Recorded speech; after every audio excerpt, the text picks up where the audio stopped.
ጤና ይስጥልን የአሻም ተከታታዮች ለዛሬ ዕለተ ሐሙስ ግንቦት 21 ቀን 2017 ዓ.ም ያሰናዳናቸው የአሻም ዜናዎች የሚያልፉበት ሰዓት ላይ ደርሰናል። ርዕሰ ጉዳዮችን እናስቀድም። የሚኒስትሮች ምክር ቤት ኢትዮጵያውያን ዜጎች መብት ደህንነታቸውና ክብራቸው በዘላቂነት መጠበቁን ለማረጋገጥ ይረዳል የተባለ ረቂቅ አዋጅ አዘጋጅቶ ይፋ አደረገ። የኢትዮጵያ መንግስት ከወደ ኤርትራ የሚነሱ ከንቱ ውንጀላዎችን ወደ ጎን በመተው በጋራ ተባብሮ መስራትን እንደሚመርጥ አስታወቀ። 400 ኪሎዋት አቅም ያላቸው የፀሐይ ኃይል ማመንጫ ፕሮጀክቶች ተጠናቀው ለአገልግሎት ዝግጁ አድርጌያለሁ ሲል የኢትዮጵያ ኤሌክትሪክ አገልግሎት ለአሻም ገለጸ። ኢራን አሜሪካ የጣለችባትን ማዕቀቦች ካነሳች በጊዜያዊነት የዩራኒየም ምርት እንደምታቆም የኢራን የመረጃ ምንጮች ገለጹ። አስቀድመን ያስተዋወቅናቸው ርዕሰ ጉዳዮችን ጨምሮ ሌሎች የቢዝነስና ምጣኔ ሀብት እንዲሁም ደግሞ የስፖርታዊ መረጃዎችን አካተናል። ተረኛ አሳላፊው ብርሃን እሸቴ ነኝ። አብራችን ቆዩ ጋበዝኩ። ወደ ዜናዎቹ አለፍ።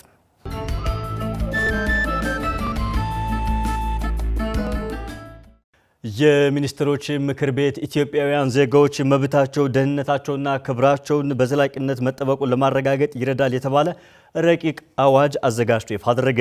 የሚኒስትሮች ምክር ቤት በዛሬው ዕለት ባካሄደው 46ኛ መደበኛ ስብሰባው ኢትዮጵያውያን ዜጋዎች መብታቸው ደህንነታቸውና ክብራቸው በዘላቂነት መጠበቁን ለማረጋገጥ እንዲሁም ሀገራችን ከዘርፉ ማግኘት ያለባትን ጥቅም ለማስጠበቅ እንዲያስችል ረቂቅ አዋጅ አዘጋጅቶ ወደ ሕዝብ ተወካዮች ምክር ቤት እንዲተላለፍ በሙሉ ድምፅ መወሰኑን አሻም ይፋ ከተደረገው መግለጫ መመልከት ችላለች።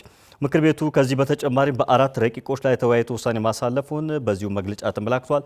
ቴዎድሮስ ፍቅሩ አዘጋጅቶታል። መስከረም አዲሱ እንደሚከተለው ታቀርበዋለች። የሚኒስትሮች ምክር ቤት በዛሬው ዕለት ባካሄደው 46ኛ መደበኛ ስብሰባ በተለያዩ ጉዳዮች ላይ ተወያይቶ ውሳኔ ማሳለፉን አስታውቋል። ምክር ቤቱ 45ኛ መደበኛው ስብሰባውን በበይነ መረብ ቀጥታ ማድረጉም ይታወሳል። የሚኒስትሮች ምክር ቤት በመጀመሪያ ደረጃ የመንግስትን ገቢ መሰረት በማስፋት ወጪ ለመሸፈንና የተረጋጋ የማክሮ ኢኮኖሚን ለማረጋገጥ የሚደረገውን ጥረት የሚደገፍ ከመንግስት ገቢ አሰባሰብና ሀብት አመዳደብ አኳያ የፖሊሲ አቅጣጫዎችን በማመላከት ለቀጣይ በጀት ዓመት የበጀት ዝግጅት መነሻ ሆኖ እንዲያገለግል ማዕቀፍ ተዘጋጅቶ ቀርቧል። ምክር ቤቱም በማዕቀፉ ላይ በሰፊው ከተወያየ በኋላ በስራ ላይ እንዲውል በሙሉ ድምጽ መወሰኑ ታውቋል። በተለይም ይህ ተግባር ላይ እንዲውል የተወሰነው አዋጅ በቀጥታ 2018 እስከ 2022 የማክሮ ኢኮኖሚና ፊዚካል ማዕቀፍ ግንኙነት እንዳለው በመግለጫው እንዳለውም ተቀምጧል። ከፋይናንስ ድጋፎች ጋር በተያያዘ ደግሞ ከአረብ ባንክ የተገኘው 49 ሚሊዮን 550 ሺህ የአሜሪካ ዶላር ከግብርና ኢንዱስትሪ ፓርኮች ጋር በማስተሳሰር ለወጣቶች ስራ ዕድል ፈጠራ ፕሮጀክት ማስፈጸሚያ እንዲውል ተወስኗል። በተለይም አነስተኛ ወለድ የሚከፈልበትና የ5 ዓመት የችሮታ ጊዜን ጨምሮ በ20 ዓመት ተከፍሎ የሚጠናቀቅ እንደሆነም ተገልጿል። ከዓለም አቀፍ የልማት ማህበር የተገኘው 45 ሚሊዮን 100 ኤስዲአር የሴቶችና የልጃገረዶች ጤና አገልግሎት አሰጣጥ ለማሻሻል የሚውል ሲሆን ከወለድ ነጻ 0.75 በመቶ የአገልግሎት ክፍያ የሚከፈልበትና 6 ዓመት የችሮታ ጊዜን ጨምሮ በ38 ዓመት ተከፍሎ የሚጠናቀቅ መሆኑም ታውቋል። መንግስት ሰራተኞችን አሰልጥኖ ወደ አረብ ሀገራት እንደሚልክም ይታወቃል። ይህን አስመልክቶ ምክር ቤቱ የአገልግሎት ክፍያ ለመወሰን ደንብ ተዘጋጅቶ ቀርቧል። ምክር ቤቱም በጉዳዩ ላይ በሰፊው ከተወያየ በኋላ ደንቡ በፌዴራል ነጋሪት ጋዜጣ ታትሞ ከወጣበት ቀን ጀምሮ ተግባራዊ እንዲደረግ በሙሉ ድምጽ መወሰኑም አሻም ከመግለጫው ተመልክታለች። በርካታ ኢትዮጵያውያን ለስራ ወደ ውጭ ሀገራት በሚያቀኑበት ጊዜ እንግልት፣ ጉዳት እንደሚያጋጥማቸውም ይታወቃል። በአራተኛነት ምክር ቤቱ የተወያየበት አጀንዳ ከዚሁ ጋር በተያያዘ መልኩ በውጭ ሀገር ለስራ የሚሰማሩ ኢትዮጵያውያን ዜጎች መብታቸው ደህንነታቸውና ክብራቸው በዘላቂነት መጠበቁን ለማረጋገጥ እንዲሁም ሀገራችን ከዘርፉ ማግኘት ያለባትን ጥቅም ለማስጠበቅ እንዲያስችል ሆኖ ረቂቅ አዋጅ ተዘጋጅቶ ቀርቧል። በዚህም ጉዳዩ ወደ ሕዝብ ተወካዮች ምክር ቤት እንዲተላለፍ በሙሉ ድምጽ መወሰኑ በመግለጫው ተመላክቷል። በአምስተኛነት ደግሞ ተባይ ከውጭ ሀገር ከገባ እንዳይስፋፋና እንዳይሰራጭ ለማድረግ እንዲያስችል ሆኖ ረቂቅ አዋጅ ተዘጋጅቶ ለኢፌዴሪ የሕዝብ ተወካዮች ምክር ቤት እንዲተላለፍ በሙሉ ድምጽ መወሰኑን አስታውቋል። የኢትዮጵያ መንግስት ከወደ ኤርትራ የሚነሱ ከንቱ ውንጀላዎችን ወደ ጎን በመተው በጋራ ተባብሮ መስራትን እንደሚመርጥ አስታወቀ። የውጭ ጉዳይ ሚኒስቴር በዛሬው ዕለት በተለያዩ ዲፕሎማሲያዊ ዘርፍ አገኟቸው ያላቸውን ስኬቶች አስመልክቶ ለመገናኛ ብዙሃን መግለጫ ሰጥቷል። ሚኒስቴሩ በዚሁ መግለጫው በማይናማር በአስቸጋሪ ሁኔታ ውስጥ የሚገኙ ኢትዮጵያውያንን የመመለስ ጥረት ተጠናክሮ እንደሚቀጥልም ተመላክቷል። ተጨማሪ አለን። የውጭ ጉዳይ ሚኒስቴር ዛሬ ግንቦት 1 ቀን 2017 ዓ.ም በወቅታዊና ዓለም አቀፋዊ ጉዳዮች ላይ ሳምንታዊ መግለጫ ሰጥቷል። የውጭ ጉዳይ ሚኒስቴር ቃል አቀባይ አምባሳደር ነቢያት ጌታቸው በሰጡት መግለጫ ኢትዮጵያ ከጎረቤት ሀገራት ጋር የተሻለ ግንኙነት ለመፍጠር እንደምትሰራ ተናግረዋል። በቅርቡ የኤርትራው ፕሬዝዳንት ኢሳያስ አፈወርቂ የኤርትራ 34ኛ ዓመት የነጻነት ቀንን ባከበሩበት ወቅት ኢትዮጵያን በተመለከተ ንግግር ማድረጋቸው ይታወቃል። ቃል አቀባዩ በጉዳዩ ዙሪያ ለቀረበላቸው ጥያቄ በሰጡት ምላሽ በመሪዎች ደረጃ ተገቢ ያልሆኑ ክሶችና ዘለፋዎች እየደረሱ ነው ብለዋል። ከወደ ኤርትራ የሚነሱ ውንጀላዎች ቢኖሩም ኢትዮጵያ በሰከነ መንገድ በጋራ ተባብሮ መስራትን ትመርጣለች ሲሉ አብራርተዋል። ኤርትራ ጋር በተያያዘም እንደሚታወቀው የኢትዮጵያ የውጭ ግንኙነት አንዱ አንኳር ጉዳይ የዲፕሎማሲ መርሃችን ከጎረቤቶቻችን ጋር ተቀራርቦና በትብብር መስራትን፣ ሰላምና መረጋጋትን ማረጋገጥ ላይ የተመሰረተ እንደሆነ ይታወቃል። ኢትዮጵያ ይህንን የተረጋጋና የሰከነ አካሄድ የምትከተል ሀገር መሆኗን መገንዘብ ያስፈልጋል። ከዚህ ቀደምም ከተወሰኑ ጎረቤት ሀገራት በመሪዎች ደረጃ የተለያዩ ንግግሮች፣ ውንጀላዎች፣ ክሶች፣ ዘለፋዎች የመጡበት አጋጣሚዎች ነበሩ። ኢትዮጵያ ግን በእንዲህ ያሉ እንካሰላንታ ውስጥ ሳትጠመድ በሰከነ ዲፕሎማሲ ረጅሙን ርቀት የሚያስኬደውን አማራጭ በማየት ከጎረቤቶቿ ጋር አሁንም ቢሆን በጋራ ተባብሮ መስራትን ላይ ያተኮረ የውጭ ግንኙነት መርህ ነው የምትከተለው። ነቢያት አክለውም ኢትዮጵያ የባህር በር ፍላጎቷን በዲፕሎማሲ ታሳካለች ብለዋል። ከባህር በር ጋር በተያያዘ ኢትዮጵያ ፍላጎቷን ግልጽ አድርጋለች። ኢትዮጵያ ካላት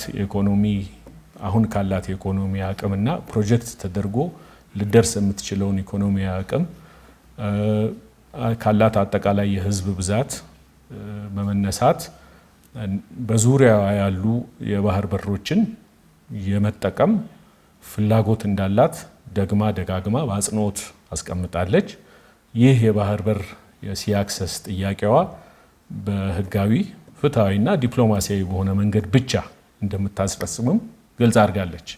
ይህ ጥያቄ በአሁኑ ሰዓት እዚህ ኢትዮጵያውያን ምሁራን ዘንድ ብቻ ሳይሆን መላው በአመዛኙ ህዝቡ የሚስማማበት ከኢትዮጵያ መጻኢ የኢኮኖሚ ልማትና እድገት ጋር የተሳሰረ መሆኑን በሀገራችን ውስጥ ብቻ ሳይሆንም በሌሎችም ሀገራት ዘንድ የኢትዮጵያ ጥያቄ ህጋዊና አግባብ ያለው መሆኑን ግንዛቤ የተያዘበት ወቅት ላይ ነን። ቃል አቀባዩ በማይናማር በአስቸጋሪ ሁኔታ ውስጥ የሚገኙ ኢትዮጵያውያንን ለመመለስ ጥረት እየተደረገ እንደሚገኝ ገልጸዋል። ነገር ግን አሁንም ይህ ህገወጥ ጉዞ አልተቋረጠም ሲሉ ተናግረዋል። በማያንማር በአስቸጋሪ ሁኔታ ውስጥ የነበሩ ኢትዮጵያውያንን ወደ ሀገራቸው የመመለስ ጥረት በዚህ ባለፈው ሳምንትና ከዛ ሳምንት በፊት ባለው ተጠናክሮ ቀጥሏል። እስካሁን ከ700 በላይ ኢትዮጵያውያን ወደ ሀገራቸው እንዲመለሱ ማድረግ ተችሏል። ሌሎች አሁንም በአስቸጋሪ ሁኔታ ውስጥ የሚገኙ ኢትዮጵያውያንን ለመመለስም እንዲሁ ህንድ ኒው ዴልሂ የሚገኘው በኤምባሲያችን በኩል ጥረት ማድረጉ ቀጥሏል። እዚህ ላይ የሚያሳዝነው ጉዳይ መንግስት በአስቸጋሪ ሁኔታ ያሉትን ዜጎቹን ለመመለስ ጥረት እያደረገ ባለበት ወቅትም መግለጫዎችንና ማሳሰቢያዎችን በቸልታ በመመልከት አሁንም የዚህ የህገ ወጥ ጉዞ አለመቋረጡ ነው። ህብረተሰባችን ከዚህ አንጻር ራሱንና ልጆቹን ህጋዊ የስራ ስምሪት ውል ወዳልተፈረመባቸው ሀገራት እንዳይሄዱ መከላከል አለበት። ነቢያት በመግለጫቸው ወቅታዊ የዲፕሎማሲ ክንውኖችን አንስተዋል። በቅድስት ማርያም ዩኒቨርሲቲና አጋር አካላት ለ23ኛ ጊዜ የአፍሪካ የግል ከፍተኛ ትምህርት ተቋማት ዓለም አቀፍ የውይይት መድረክ ተከናወነ። በዛሬው ዕለት በአዲስ አበባ ከተማ በተካሄደው በዚሁ መድረክ የተገኙት በትምህርት ሚኒስቴር የከፍተኛ ትምህርት ተቋማት ሚኒስትር ዴኤታ ኮራ ጡሽኔ ጥናትና ምርምሮች ጥራት እንዲኖራቸው በማድረግ ለችግሮች መፍትሄ እንዲሰጡ ለማስቻል እየተሞከረ መሆኑን አስገንዝበዋል። አዲስ እንግዳ ሰው በኢትዮጵያ በርካታ የግል ከፍተኛ ትምህርት ተቋማት ሲኖሩ እነዚህ በትምህርት ሚኒስቴር ክትትልና ድጋፍ ብሎም የትምህርት ሚኒስቴርን መመዘኛ ምን ያህል ያሟላሉ የሚል ግምገማ ይደረግባቸዋል ያሉት በትምህርት ሚኒስቴር የከፍተኛ ትምህርት ተቋማት ሚኒስትር ዴኤታ ኮራ ጡሽኔ የአቅም ውስንነት ቢኖርም በሚኒስቴር መስሪያ ቤቱ እገዛ ያገኛሉ ሲሉ ያብራራሉ።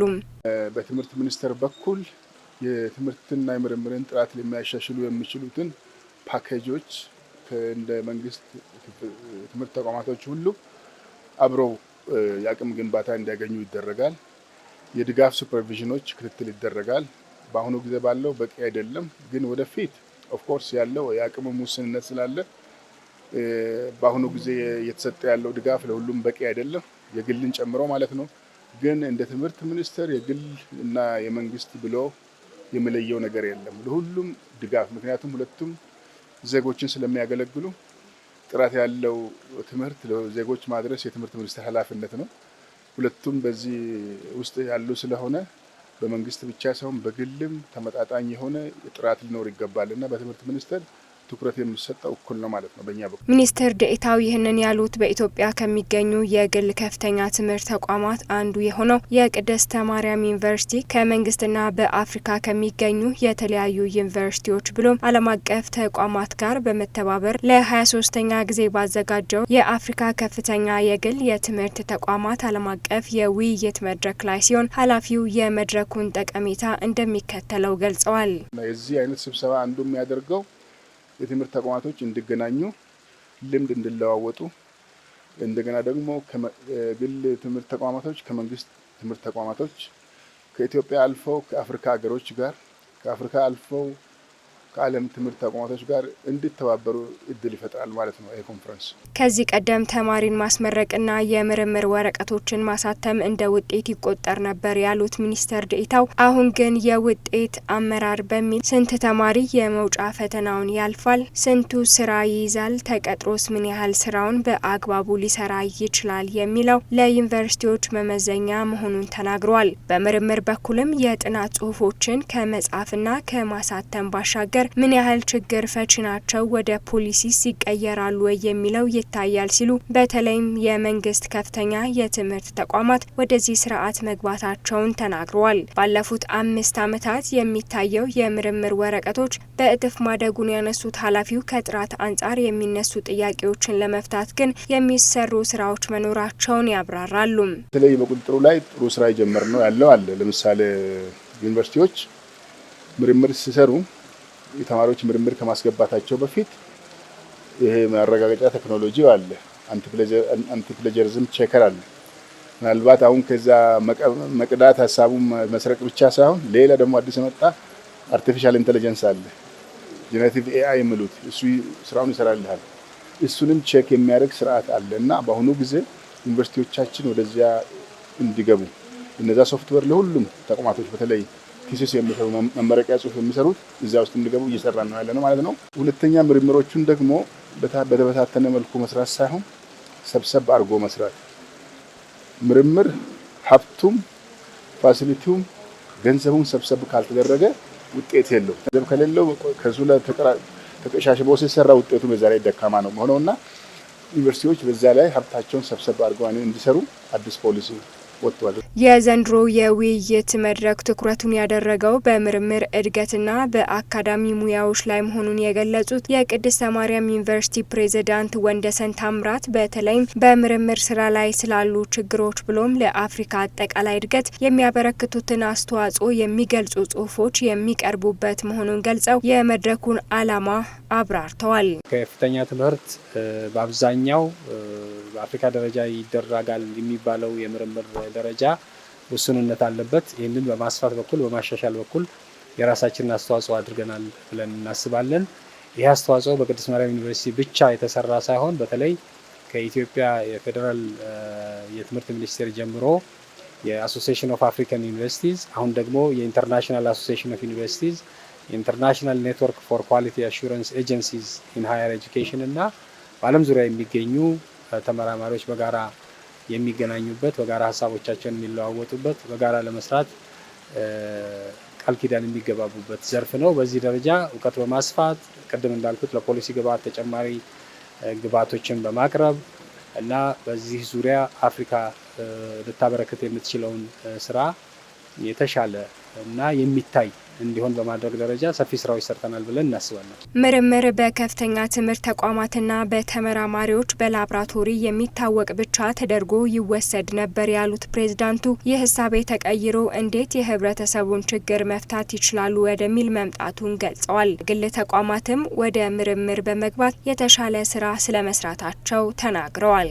የግል ከፍተኛ ትምህርት ተቋማት በምርምር ዙሪያ ያላቸው ተሳትፎ በተለይ በአፍሪካ እና ትንሽ ባላደጉት ሀገሮች አካባቢ ካለባቸው የዚህ የግብአት ተጽዕኖ አንጻር ውስን ሊሆን ይችላል። ግን ምርምርን ሳይሰራ የራሱን ህልውና ሊያዘልቅ የሚችል የግል ተቋም አለ ብዬ አልገምትም።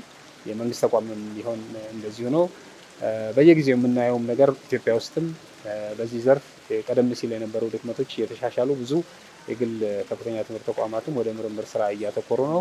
ፕሬዝዳንቱ በመድረኩ ላይ በኢትዮጵያ የሚገኙ የመንግስት እንዲሁም የግል ከፍተኛ የትምህርት ተቋማት ተሳታፊ ሆነዋል ሲሉ በቀጣይ በዚህ መሰል መድረክ ላይ ተሳትፎ ጥናትና ምርምር ከማዘጋጀትና ከማገዝ ባሻገር በጥምረት ለማዘጋጀት በሂደት እንደሚሰራ ገልጸው ተቋሙ በጋራ ለመስራት የሚሹ አካላትን ለመቀበል ዝግጁ መሆኑን ተናግረዋል። 400 ኪሎ ዋት አቅም ያላቸው የፀሐይ ኃይል ማመንጫ ፕሮጀክቶች ተጠናክረው ለአገልግሎት ዝግጁ መሆናቸውን የኢትዮጵያ ኤሌክትሪክ አገልግሎት ለአሻም አስታወቀ። በዛሬው ዕለት አሁናዊ የስራ ክንውኖችን አስመልክቶ ለአሻም መረጃዎችን ያጋራት የኢትዮጵያ ኤሌክትሪክ አገልግሎት በአፋርና በጋምቤላ ክልሎች ከዋናው ኤሌክትሪክ መረብ ርቀው የሚገኙ ከ4000 በላይ ደንበኞችን የኤሌክትሪክ ኃይል ተጠቃሚ ማድረግ መቻሉን ነግረዋታል። ፍራኦል ኃይሉ ተጨማሪ አላት። የኢትዮጵያ ኤሌክትሪክ አገልግሎት በአፋርና ጋምቤላ ክልል ከዋናው የኤሌክትሪክ መረብ ርቀው የሚገኙ አካባቢዎችን የኤሌክትሪክ ኃይል ተጠቃሚ ለማድረግ 400 ኪሎዋት አቅም ያላቸው የፀሐይ ኃይል ማመንጫ ፕሮጀክቶች ተጠናቀው ለአገልግሎት ዝግጁ ማድረጉን ለአሻም በላከላት መረጃ አስታውቋል። አገልግሎቱ የዜጎችን ፍትሐዊ የኤሌክትሪክ ተደራሽነት እውን ለማድረግ የ25 የፀሐይ ኃይል ማመንጫ ፕሮጀክቶችን ነድፎ ከዋናው ግሪድ ርቀው የሚገኙ የገጠር ቀበሌዎችና መንደሮችን የኤሌክትሪክ ተጠቃሚ ለማድረግ እንቅስቃሴ እያደረገ እንደሚገኝ የአገልግሎቱ ኮሙኒኬሽን ስራ አስፈጻሚ አንዋር አብራር መሐመድ ተናግረዋል። የፀሐይ ኃይል ማመንጫ ፕሮጀክቶቹ የግንባታ ስራ ያከናወነው የቻይና ኩባንያ መሆኑን ጠቅሰው የሶላር ኃይል ማመንጫ ፕሮጀክቶቹ በድምሩ 400 ኪሎዋት የኤሌክትሪክ ኃይል የማመንጨት አቅም ያላቸው መሆኑንም ለአሻም አብራርተዋል። የፀሐይ ኃይልን በማመንጨት ኦፍ ግሪድ በሚባል በሱ ለኤሌክትሪክ በጣም ሩቅ የሆኑትን የኤሌክትሪክ መረብ አካባቢ ካለው አካባቢ በጣም የራቁትን አካባቢ የምንሸፍንበት አንዱ ፕሮጀክት። ከግሪድ የራቁ አካባቢዎች ከኤሌክትሪክ ባሻገር የፀሐይ ኃይልን በማመንጨት የኃይል ተጠቃሚ ለማድረግ በሁለት ትልልቅ ምዕራፍ ነው እንደ አገልግሎት እየተሰራ የነበረው። ይህ 25ቱ 6 ክልሎችን ያካተተ 6 ትልልቅ ቦታዎችን ያማከለ ስራና ፕሮጀክት ነው። ሁለተኛው ምዕራፍ 2013 ነው የተጀመረው። እነዚህ ሲጠቀለሉ ቅድም የዛሬም ፕሬስ ሪሊዛችን ላይ እንዳየሽው አፋርና ጋምቤላ ላይ ምን ያህል ኢፌክቲቭ እንደሆነ ነው ለማሳየት የሞከርነው። ሶማሌ ላይ 3 ፕሮጀክቶች ሙሉ ለሙሉ አልቀው ወደ ተግባር እንደገቡ በቅርብ ጊዜ ሲነገር ነበር። ኦል ኢን ኦል ግን ዛሬ የተነገረው የ4000 በላይ ደንበኞች የኤሌክትሪክ ተጠቃሚ የሚያደርገው የፀሐይ ኃይል ማመንጫ ፕሮጀክት ሁለተኛው ምዕራፍ ላይ ያለ የ25 የፀሐይ ኃይል ማመንጫ ፕሮጀክት አካል። በጋምቤላ ክልል በመተሃር ቀበሌ የተገነባው የፀሐይ ኃይል ማመንጫ ፕሮጀክት 558 ዋት ሶላር ፓኔሎችና የኃይል እጥረት ቢያጋጥም ፈጣን ምላሽ መስጠት የሚያስችል 600 የባትሪ ሴሎችን በመጠቀም እስከ 250 ኪሎዋት የኃይል ማመንጫ የመሰብሰብ አቅም ያለው ተጠባቂ አውቶማቲክ ጄኔሬተር የተገጠመለት መሆኑንም ተናግረዋል። አገልግሎቱ በተጨማሪም 21 የገጠር ከተሞችን በፀሐይ ኃይል ማመንጫ ፕሮጀክት ተጠቃሚ ለማድረግ እየሰራ መሆኑንም ለአሻም ተናግረዋል። ሌላ ደግሞ አንድ ትልቅ ፕሮጀክት አለ። የአደሌ የኦፍ ግሪድ ፕሮጀክት የሶላር ፕሮጀክት 201 የገጠር መንደሮችን ያካተተ 1400 የጤናና ትምህርት ተቋማት ያሉበት ከተሞች ያለ ትልቅ ነገር አለ። እሱ ደግሞ ሳይት ርክክቡ እነዚህን ሁሉ ለመስራት እየቻልን ነው። ትልቅ ፕሮግረስ ላይ ነው ያለነው ከፀሐይ ኃይል የማመንጨት ፕሮጀክቱ። የኃይል ማመንጫ ፕሮጀክቶቹ በአካባቢዎቹ መገንባታቸው የእውቀት ሽግግር እንዲኖር፣ የስራ እድል እንዲፈጥርና በቀጣይ የትምህርት የውሃ የውሃ፣ የጤና፣ የመንግስት የጥቃቅንና አነስተኛ ተቋማት የመስኖና የመጠጥ ውሃ አቅርቦትን ለማሳደግ የገበያ ማዕከላት፣ ሆቴሎች፣ ሱቅና ሌሎች አገልግሎት ሰጪ ተቋማትን ተጠቃሚ ለማድረግ ምቹ አጋጣሚ ለመፍጠር ያስችላልም ብሏል። የሁለቱ የፀሐይ ኃይል ማመንጫ ፕሮጀክት የገንዘብ ምንጭ የአፍሪካ ልማት ባንክና የኢትዮጵያ መንግስት ሲሆኑ የፕሮጀክቱ የግንባታ ወጪ ከ900 ሺህ የአሜሪካ ዶላር በላይና ከ13 ሚሊዮን በላይ የኢትዮጵያ ብር ወጪ መደረጉን አንዋር አብራር መሐመድ ተናግረዋል። አጠቃላይ ገንዘቡን በተመለከተ የ25 የፀሐይ ኃይል ማመንጫ ፕሮጀክት የገንዘብ ምንጭ የአፍሪካ ልማት ባንክና የኢትዮጵያ መንግስት ናቸው። የፕሮጀክቱ የግንባታ ወጪ 985 ሺህ የአሜሪካ ዶላር፣ 13 ሚሊዮን 360 ሺህ የኢትዮጵያ ብር ደግሞ የኢትዮጵያ ኢንቨስትመንት ነው። እነዚህ ተቀናጅተው ነው ቀደም ብለን የምንለው የ25 የፀሐይ ኃይል ማመንጫ ፕሮጀክት በሁለተኛ ምዕራፍ ላይ የኤሌክትሪክ መሰረተ ልማቶች ለሀገርም ይሁን ለተጠቃሚው ማህበረሰብ ከፍተኛ አገልግሎት የሚሰጡ ከመሆናቸው ጋር ተያይዞ ሁሉም የሚመለከተው አካላት ይህንን የመሰረተ ልማት የመጠበቅ ኃላፊነታቸውን እንዲወጡም በአሻም በኩል መልእክታቸውን አስተላልፈዋል። እና የኤሌክትሪክ መሰረተ ልማቶች የፀሐይ ኃይልን ጨምሮ መሰረተ ልማቶቹ ጉዳት ከተፈጸመባቸው፣ ዝርፊያ ከተፈጸመ ማንም ሰው የትኛውም ኢትዮጵያዊ የሚጎዳው ቤተሰቦቻችን፣ ሀገር፣ ትውልድ እንደሆነ ይታወቃል። እነዚህን መንከባከብ የሁላችንም ኃላፊነት ነው። እነዚህን መጠበቅ ሀገርን መጠበቅ ነው። የኤሌክትሪክ መሰረተ ልማቶችን በሙሉ ከዝርፊያም ከውድመትም ከስርቆትን ማስቀረት የልጆቻችንን እጣ ፈንታ በጥሩ ዘመን እንዲመጣ መወሰን ማለት ነው። ስለዚህ ይህንን ማሰብ ይህንን መስራት ትልቅ የቤት ስራችን ነው ብዬ አምናለሁ። ህብረተሰቡ እዚህ ላይ በጣም ትልቅ ሮል ይጫወታል፣ እያስጫወተ ነው ያለው። ጸጥታ ተቋማት፣ ሁሉም ኢትዮጵያዊ የራሱ ንብረት ነው፣ ራሱ ነው የሚጠብቀው። ከዝርፊያም ስርቆትም ደግሞ ተባብረን በቅንጅት መከላከል ይጠበቅብናል። ኢትዮጵያ በእርግጠኝነት ብርሃን እንድታገኝ የሁላችንም ኃላፊነት እንደሚሰማን እርግጠኞች ነው። አገልግሎቱ ከዋናው የኤሌክትሪክ መረብና በአማራጭ የኃይል አቅርቦት የዜጎችን ፍትሐዊ የኤሌክትሪክ አገልግሎት ተጠቃሚነት ለማረጋገጥ በትኩረት እየሰራ መሆኑን ያነሱት ኃላፊው እስካሁንም በ25 የፀሐይ ኃይል ማመንጫ ፕሮጀክት የተገነቡ በሶማሊያ፣ ኦሮሚያ፣ በደቡብና በደቡብ ምዕራብ ኢትዮጵያ የሚገኙ አጠቃላይ 7 ፕሮጀክቶች ተጠናቀው አገልግሎት በመስጠት ላይ እንደሚገኙ አክለው አብራርተዋል።